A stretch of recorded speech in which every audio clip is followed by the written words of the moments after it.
I need to acknowledge and take a moment for the traditional owners of this land on which I walk and live, the true custodians, the Gadigal people of the Eora Nation. I pay my deepest respects to the wisdom of Indigenous and Torres Strait Islander elders past, present and emerging, and recognise the continued strength and resilience of Aboriginal people of this land.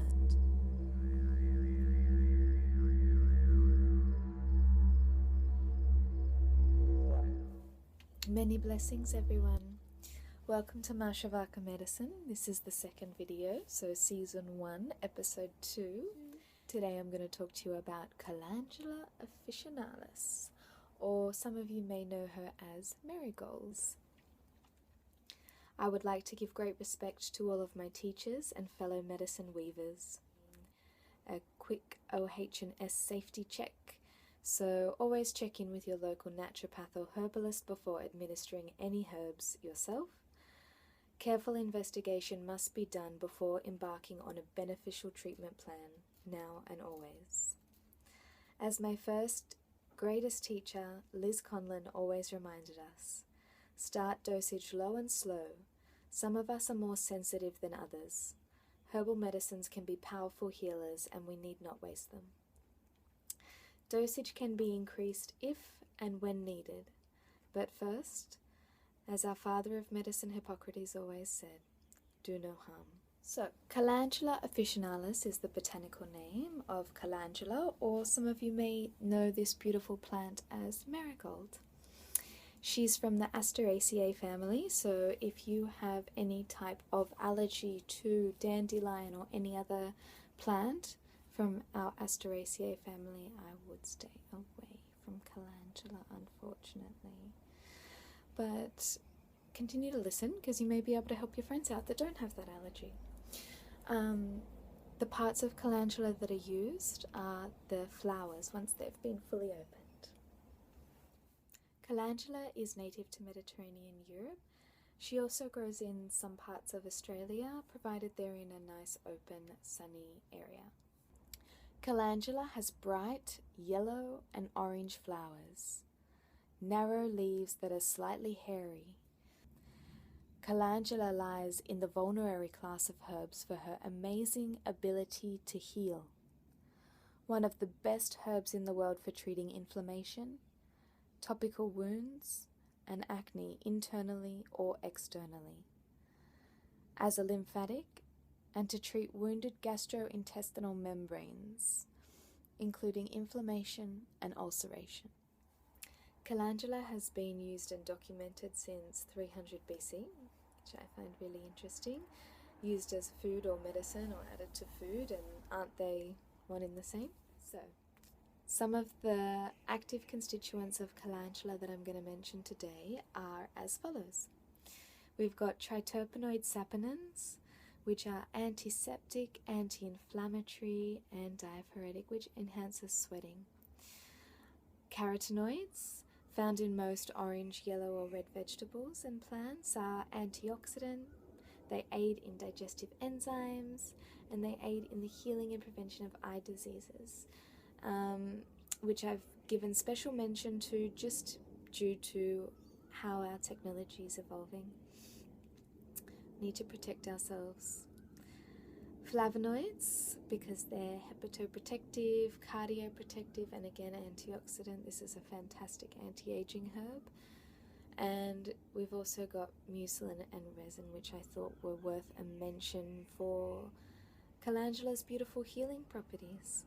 Demulcent, emollient, astringent, antimicrobial, and antiseptic. Let's talk about some of the actions of beautiful Calendula.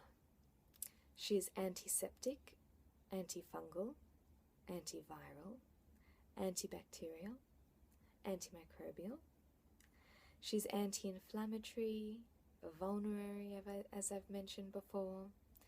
She's a cholagogue, which helps stimulate the flow of bile, which we need for all adequate digestive processes in order to properly break down and absorb our nutrients from our medicine, our food. She's an emmenagogue, which helps to bring on a period. She's lymphatic, demulcent and emollient, which helps to soothe and protect, astringent, which I've said before arrests bleeding, diaphoretic, which helps to induce sweating, hepatoprotective, cardioprotective, and antioxidant.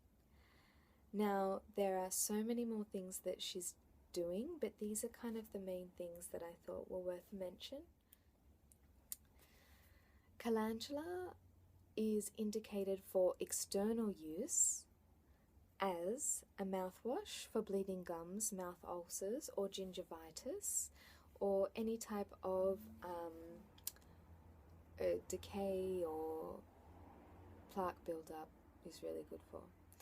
As an extract, gargle for pharyngitis and pharyngeal infections, epistaxis, defined as acute hemorrhage from the nostril, nasal cavity, or nasopharynx, eye bath for conjunctivitis, perennial tears, acne and furunculosis, after surgical wound or incisions to reduce scarring and aid in the healing process, for varicose veins or varicose ulcers, eczema, psoriasis, acne, as I've said before, and dryness, especially during menopause, bed sores, bruises, or minor burns. So, indications for calendula's internal use are gastric and duodenal ulcers, upper respiratory tract infections, biliary disease, so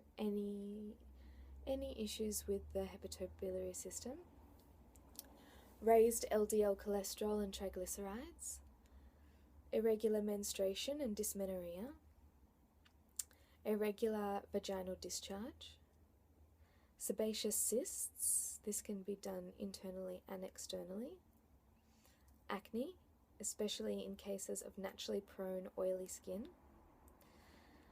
hypertension and arrhythmias in menopausal women, alongside cancer treatments, as a lymphatic decongestant, enlarged or inflamed lymph nodes, and as a true believer in iridology and having blue eyes myself, I love calendula because having blue eyes in iridology says that we could be predisposed to lymphatic congestion.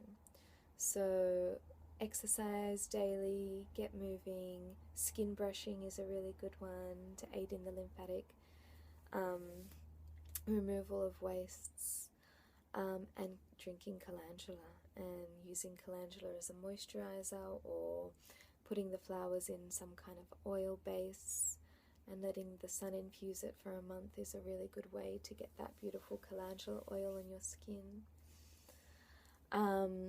She's also used for inflammatory skin conditions, whether they be acute or chronic, and Crohn's disease. Now, as I mentioned before, these are just a few of the things that she does that I thought needed special mention. Otherwise, this video will be about half an hour. I also wanted to give special mention to a few other herbs that calendula combined with can be really good for some certain things. So, Hydrastis canadensis and echinacea for thrush, inflammation of gastrointestinal tract, and as an antiseptic. Arctium lapa for chronic skin disorders. Valerian, chamomile, and marshmallow for gastric ulcers. I always like to research the historical aspects of a plant and who used it and why they used it, and because it gives you a really good insight into what went right or maybe what didn't. So historically, calendula was said to comfort the heart and the spirits. She was used for headaches, jaundice, red eyes, toothache. An interesting fact, she also was used to colour cheese. Nicholas Culpeper, one of my all-time favourite herbalists, who I still draw inspiration from today. He used calendula for smallpox, measles, as a poultice for fevers or swellings, or any type of open wound. Another historical writing I found said bite of wild animal. Liver and spleen congestion, it was also used for. Stomach complaints, psoriasis, swollen glands, warts, and bruises, because she's such a beautiful vulnerary, either internally or externally. I actually use Calendula at Masravaka Medicine Skincare just because I put it in the vitamin E cream base along with some other herbs. But as you can see already, she's such a wonderful antioxidant, so anti-aging, such a beautiful antimicrobial herb, so good for acne, any type of skin inflammation, or I even put it under my eyes sometimes before I go to sleep, because having black bags under my eyes. She also is amazing for healing and preventing scarring. Calendula falls under the vulnerary category, which I've mentioned before, and this just means that she's a remedy that enhances the healing of wounded or inflamed tissue. So vulneraries tend to be astringent, drying, which arrest bleeding, or demulcent, which form basically a protective film over an area to soothe and protect. In Calendula's case, she is both. Another beautiful trait of Colangelo is that she's super gentle. However, she's not recommended in pregnancy, breastfeeding, or if you're trying to get pregnant. So just because she helps to bring on a period, so I always advise start low and slow.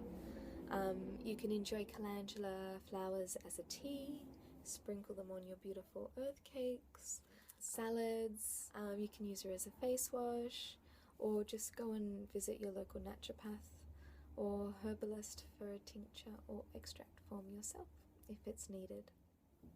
Now for the spiritual side of things, Calendula is used in rituals for bringing in optimism, vitality, and kind of success in all of your areas of life. So just plant Calendula everywhere.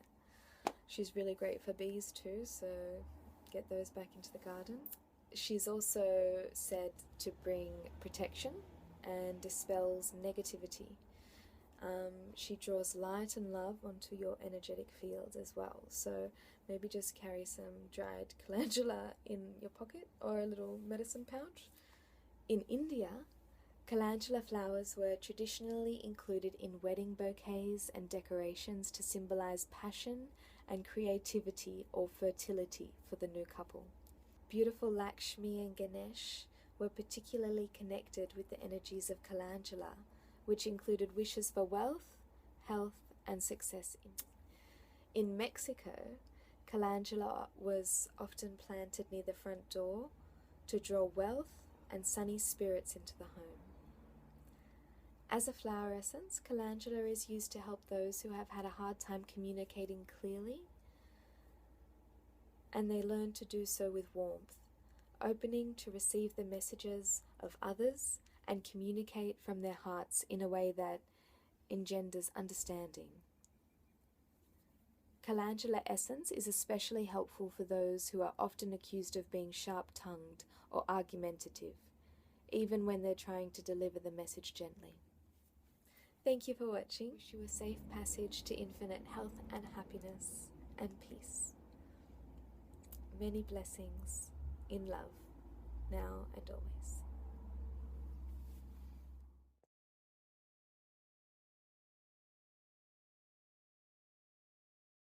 That the four that I'm mentioning, hepatoprotective, which protects our whole hepatobiliary system.